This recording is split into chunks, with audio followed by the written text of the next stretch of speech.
Hi అండి. అందరూ బాగున్నారా? నేనైతే చాలా చాలా బాగున్నానండి. ఇప్పుడు నేను చేయబోయేది ఏంటంటే ఇప్పుడు వీడియో ఇగో చింత చిగురండి. మనకు సంవత్సరానికి ఒకసారి దొరుకుతుంది కాబట్టి మనం కన్ఫర్మ్ తప్పకుండా తినాలండి. ఎందుకంటే మన ఆరోగ్యానికి కూడా చాలా మంచిదండి.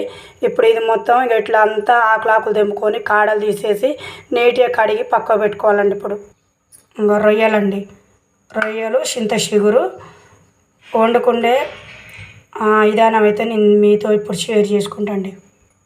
ఈ మొత్తం వేపుకోవాలి. ఇప్పుడు మొత్తం అన్నీ ఈ ముళ్ళులు అవి తీసేసి నీట్గా కడుక్కోవాలి, రెడీగా చేయాలి. ఇప్పుడు మనం ఇట్లా కళాయి పెట్టుకున్నాం కదండి, ఇక రొయ్యలు వేపుకోవాలి లైట్గా. ఇంకా ఇప్పుడు ఇట్లా వేపుకోవాలండి మధ్య రకంలో, మరి కూడా వేయించుకోవద్దు. ఇక ఇప్పుడు స్టవ్ బంద్ చేసుకోవాలి. ఇక ఇప్పుడు మొత్తం ఇట్లా నీళ్ళు పోసి ఇక తేటగా అంతా కాడలు ఇట్లా తెంపేసుకున్నాం కదా, ఇక మొత్తం తేటగా కడిగేయాలి. చింత చిగురిని కడిగి అంతా నీట్గా ప్లేట్లో పెట్టుకోవాలి. ఇప్పుడు రొయ్యలు కూడా మొత్తం ఇట్లా తేటగా మొత్తం కడిగేసుకోవాలి. రొయ్యలు కూడా ఇప్పుడు రొయ్యలు కూడా మొత్తం ఇవన్నీ తేటగా కడిగేయాలి.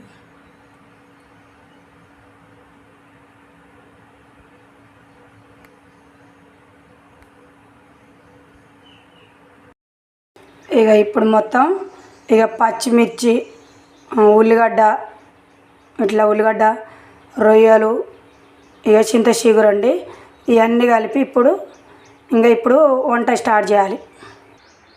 ఇప్పుడు తాలింపు గింజలు వేసుకోవాలి.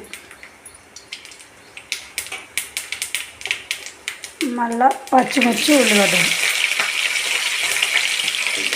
మొత్తం మగ్గని. హాయ్ అండి. ఇప్పుడు ఇక చింత చిగురు రొయ్యలు అయితే వండుకుండే ప్రకారం అయితే ఇదండి. నచ్చితే లైక్ చేసి షేర్ చేసుకోండి.